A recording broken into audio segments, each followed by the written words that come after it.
you so much for joining me on my program once again. I appreciate you wherever you're joining me from. I say good morning, good afternoon, good evening. Accept my greeting according to your time zone. If you have not subscribed to my channel, please kindly subscribe to my channel. Click the notification bell so that you'll be notified each time I upload a video. You can be among the first to receive it. Then go to the comment section at all time. Leave your comment, drop your contribution. If you have suggestions, make it out there.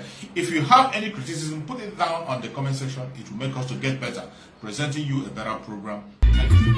Ọdịmma Igbo Chineke kelamacho ezi mapụlụ iche Igbo dị sam ejimnaka na ebe ahụ n'ugbu a na ị na-enweta onwe gị otu aka m si anabata gị kpọmkwem n'oge ntụle na-abịalụgo naanị n'ọgba ozi soshal midia nọ nso nkwa YouTube, Twitter nakwa Instagram. Naanị ihe anyị na-eme ebe a bụ ịgba ama.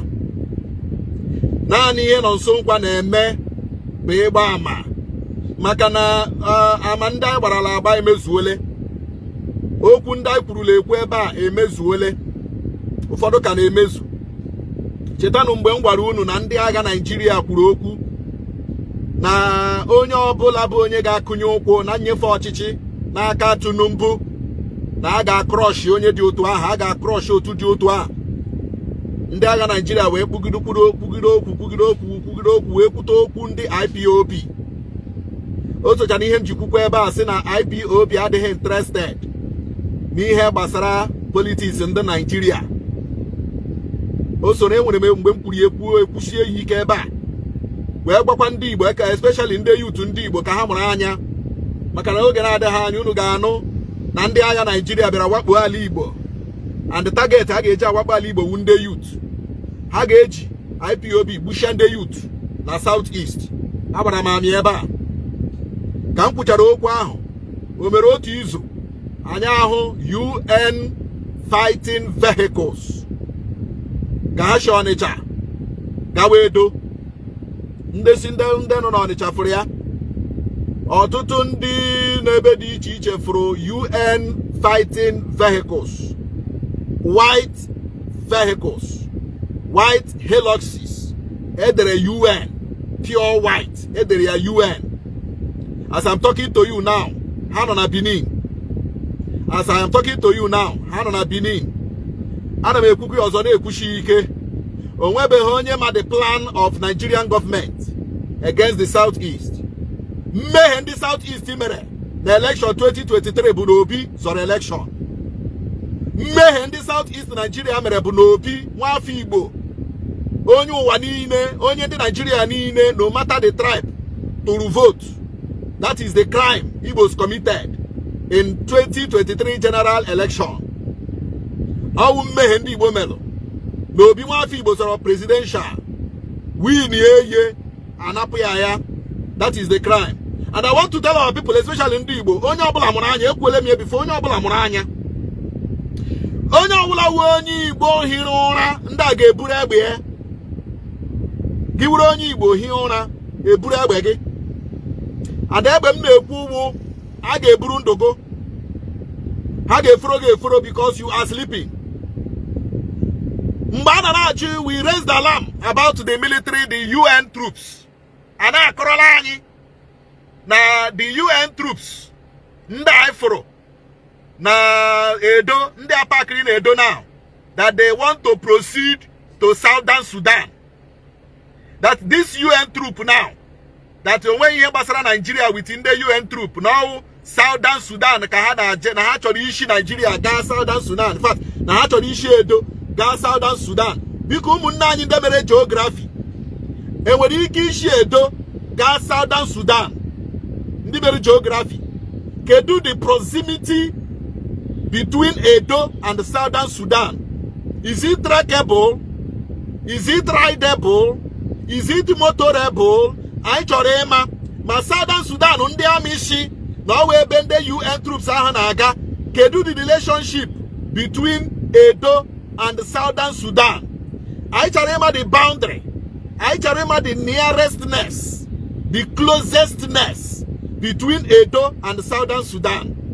Because all we end up when they were confronted within the UN troops, not just UN troops, UN fighting vehicles. UN fighting vehicles. I chọrọ ịma ma Southern Sudan or the nso na Edo State ọ dị nso na Benin. Ọ bụrụ na ọ dị nso ịgwa m maka na mụ amarọ. Mana achọrọ m ịma ihe mere peacekeeping vehicles of the United Nations shall pass through Nigeria to Southern Sudan. Why can't they go straight to Southern Sudan? Every has to have with a peacekeeping instead of passing through Nigeria, passing through Onitsha, passing through Delta, and moving towards Edo, Nahana Aga Southern Sudan. And I be a chopper now the commanding officer of this particular peacekeeping force, Onye Yoruba, one Major General Gene Sobriya Kanabuya Gene, Onye Yoruba.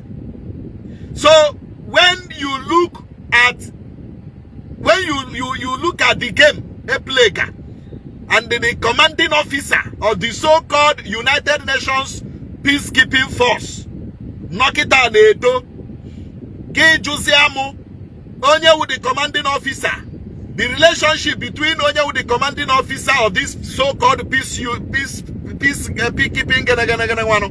non-Edo now, and the relationship between the president-elect of Nigeria, the president of Nigeria. So when you look at it very well, I am the Anama Obama, I'm a Kamna, so that Anya got the Uchega there. You got a bad age, I got the phenomenon. I have people there, Bego. Can you emanate this peacekeeping force? UN peacekeeping force. Naga Heja Southern Sudan straight. And I want to ask, Alugeshi Boko na Southern Sudan. As in Alugeshi Boko na Southern Sudan. I need them and na Sudan.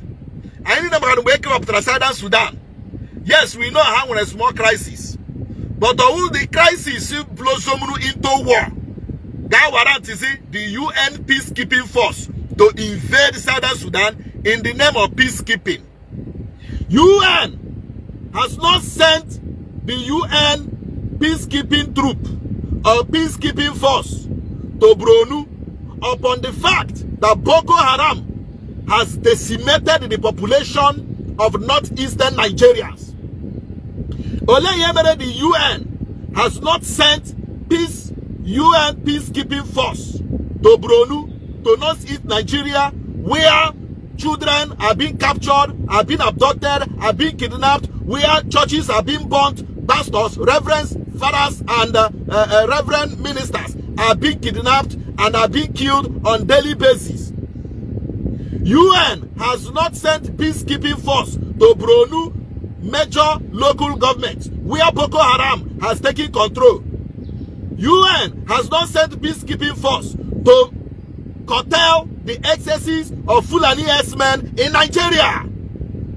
UN, instead of going to these places and with a serious breakdown of law and order, decided to send peacekeeping force to Southern Sudan that is not experiencing any war.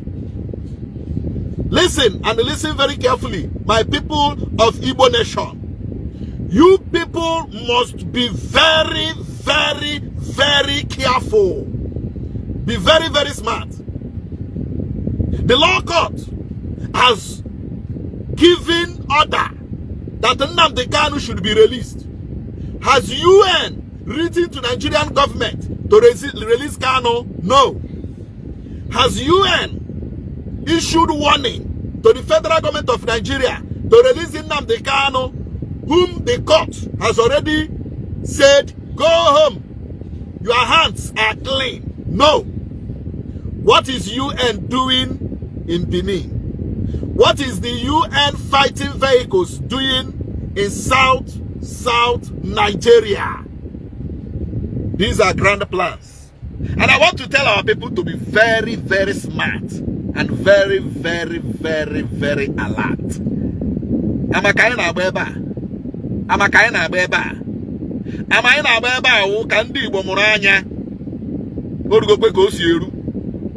Abutago na say anyi no Southern Sudan ka ereje. Kedu ife meru na ndị enweghị ike gawa Southern Sudan straight ka ihe ha na-eme na Nigeria.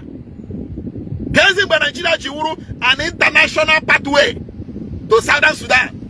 Kemgbe Nigeria ji wuru an international expressway to Southern Sudan. Kemgbe Nigeria jiwuru an international road to Southern Sudan.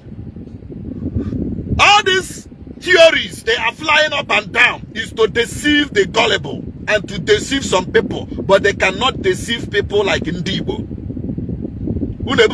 UN. Perfect. And they're away. All of your plans. I got to make so Igbo mana now. The Nigerian government UN peacekeeping force. So that even when they use that vehicle to decimate the population of Igbo, Nigerian government can say no international community. Even when they say that IPOB is a terrorist organization, they think they can use an international fighting force to decimate the land of Igbo. We are away. So what we are saying is that our people should be alert. Our people should be alert. If you're an Igbo man, be at alert. If you're an Igbo man, be very smart. If you're a young man, because this is something, there is something that is cooking, and that thing that is cooking, they have been pressurizing OP to go into exile. They have been forcing OP to go into exile. Since the court to happen on the Kano, they have not released the Kano. Now what they are telling us is that the UN fighting vehicles cross Ronicha, cross all there, Tagawa Bini, now Nahagaga, Southern Sudan. They are going to Southern Sudan to make peace. We are away. Nigeria government, we are away. The Igbos are away, and we are at alert. Whatever is the plan, whatever they are planning, we fail.